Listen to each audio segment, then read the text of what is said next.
Oi gente, tudo bem com vocês? Então, hoje vamos falar de filme, já que teve o Oscar agora, nesse domingo que passou.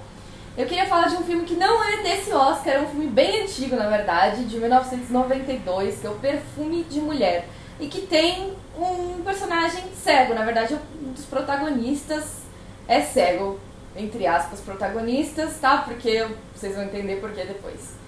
Mas antes da gente começar, eu queria perguntar se vocês curtem esse tipo de conteúdo sobre a pessoa cega no entretenimento, na literatura, enfim, na cultura. E me deixem aqui a opinião de vocês, sugestões para mais vídeos dentro desse grande tema aí, porque é um tema que eu curto muito e eu queria saber se vocês querem ver esse tipo de coisa também. E se inscrevam no canal, curtam que é o canal que ajuda na divulgação, me sigam no Instagram, @filapreferencial, vai ter bastante coisa diferente por lá também. Ah, e só um aviso, vai ter muitos spoilers aqui, porque eu vou fazer uma análise do filme, não tem como fazer a análise do filme sem dar spoiler. E é um filme bem antigo, né, gente? Ele tem a minha idade, tem 27 anos. Perfume de Mulher é um filme de 1992, que na verdade é um remake de um filme italiano de 1974, que por sua vez é uma adaptação de um romance de 1969, de um autor italiano, que eu não me lembro o nome, vou ter que ler aqui e falar pra vocês. Giovanni Arpino, esse é o nome do autor italiano do romance original de 69. E o filme é protagonizado, como vocês devem saber, pelo Al Pacino e pelo Chris O'Donnell. É um outro autor que era bem jovenzinho na época, hoje ele tá por aí fazendo outros filmes. E na verdade ele é o protagonista. O personagem do Chris O'Donnell é um menino adolescente que é bolsista dentro de uma escola particular muito metida lá na costa leste dos Estados Unidos. O nome dele é Charlie. Ele tá precisando de uma grana e no feriado de Ação de Graças ele vê um anúncio e arranja um emprego pra tomar conta de um cego durante o final de semana. E esse cego é o personagem do Al Pacino, que é o Coronel Slate. Ele é um militar aposentado que ficou cego recentemente. A gente vai descobrir depois no filme que foi por um acidente causado por ele mesmo. E aí, durante o feriado, a sobrinha com quem ele mora quer viajar, quer sair, e ele não quer. Então ela contrata uma pessoa pra ficar ali cuidando dele. E ao mesmo tempo, a gente vê o Charlie na escola dele, sendo meio que zoado pelos colegas, porque ele é pobre e tudo mais, e não vai viajar no feriado, todo mundo vai fazer altas viagens e ele não vai viajar no feriado. E ele acaba presenciando os meninos da escola vandalizarem o carro do diretor da escola. E aí acontece toda uma investigação, quem foi que fez o negócio no carro do diretor e tal. E o Charlie é a testemunha, e o diretor sabe disso. E aí o diretor quer que ele conte. E ele fala pra ele assim, olha, você tem um feriado pra resolver se você vai dedurar os seus colegas. Caso contrário, eu posso tirar sua bolsa, eu posso não te dar uma carta de recomendação pra faculdade, eu posso ferrar os seus sonhos, as suas ambições de vida que você tá tentando conquistar aqui. Ok, vamos para o feriado. E o Charlie é contratado para cuidar do Coronel Slate e eles vão interagir ali. O filme foi indicado para 357 prêmios, foi super consagrado lá no ano de 93. O Al Pacino ganhou um Oscar e um Globo de Ouro pela sua atuação no filme. O filme também ganhou 2 Globos de Ouro de melhor filme de drama e melhor roteiro.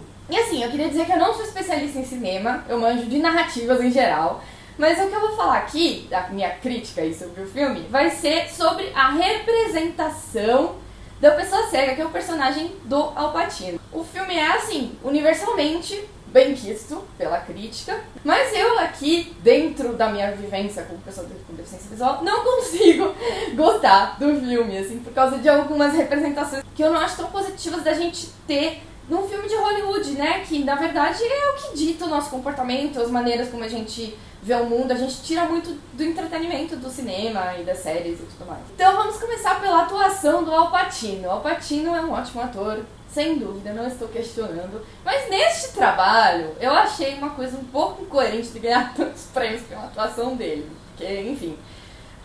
Se você assistir o filme, você vai encontrar Al Pacino com uma expressão de morto-vivo, um olhar meio assim pra cima, meio vidrado, meio sem piscar o olho, sempre com os olhos meio arregalados assim. E vamos combinar, gente, que a pessoa cega, a maioria, não tem esse olhar, né? De morto-vivo suplicante. Eu falo que é morto-vivo suplicante porque parece que ele tá olhando pra cima implorando, tipo, pelo amor de Deus, me ajudem. E, enfim, eu li na internet que ele se inspirou em pessoas com quem ele conversou para se preparar para o papel lá dentro de uma instituição para pessoas cegas, e principalmente pessoas que teriam passado por um trauma de perder a visão já com alguma certa idade, enfim. Só que eu acho que essas pessoas, por ser o Al Pacino, ultra famoso e tal, enfim, as pessoas não quiseram, sabe, corrigi-lo, falar, olha, querido, isso aí tá meio sem noção. Enfim, e assim, tudo bem, ele fez uma pesquisa muito legal, ele procurou saber das maneiras como a pessoa cega encontra uma cadeira para se sentar, por exemplo, ou acende o charuto, ele tá sempre fumando charuto, e como a pessoa despeja a bebida no copo sem derramar, e essas coisas, tudo bem, ele tá fazendo bastante bem no filme. O que não me desce é aquele olhar, aquela cara de zumbi que ele faz. E o segundo tópico que eu queria falar é sobre o personagem do Al Pacino em si. Ele tem uma personalidade bem intensa.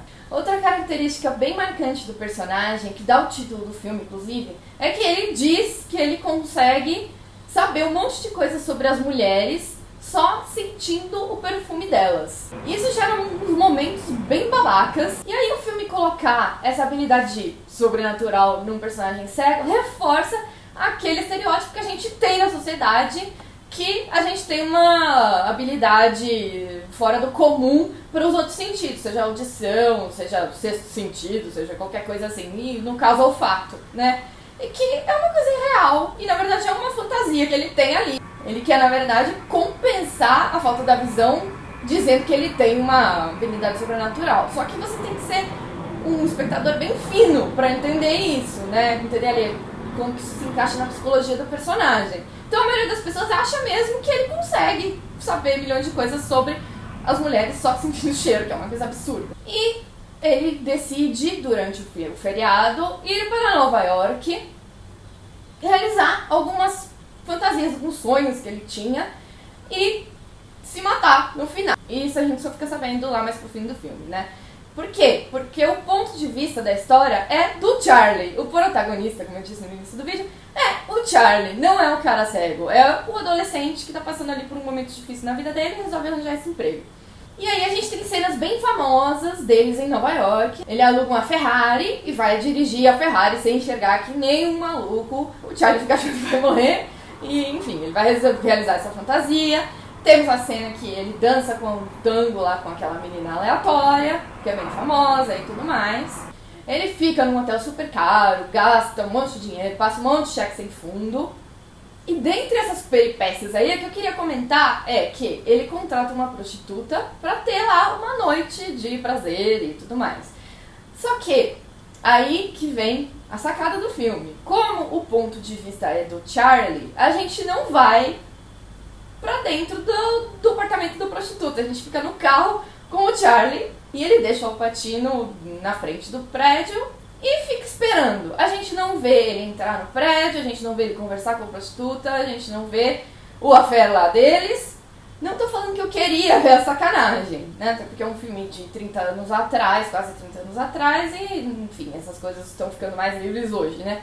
A cena dele com a prostituta é muito convenientemente oculta, cortada. O ponto de vista fica com outro personagem e a gente entende, subentende-se que ele transou lá com a prostituta.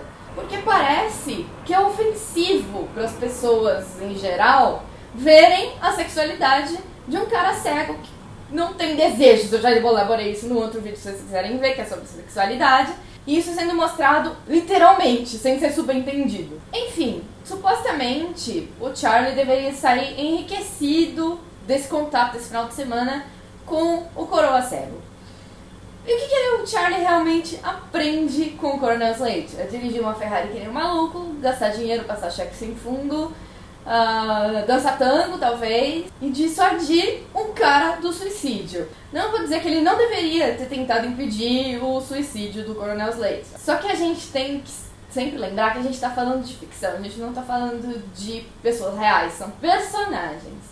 Então, um homem com alguma idade, com bastante experiência de vida, com um plano de suicídio arquitetado há muito tempo, planejado, Vocês realmente acham que um adolescente vai falar meia dúzia de frases e vai destruir isso tudo e fazer ele ver o lado bom da vida?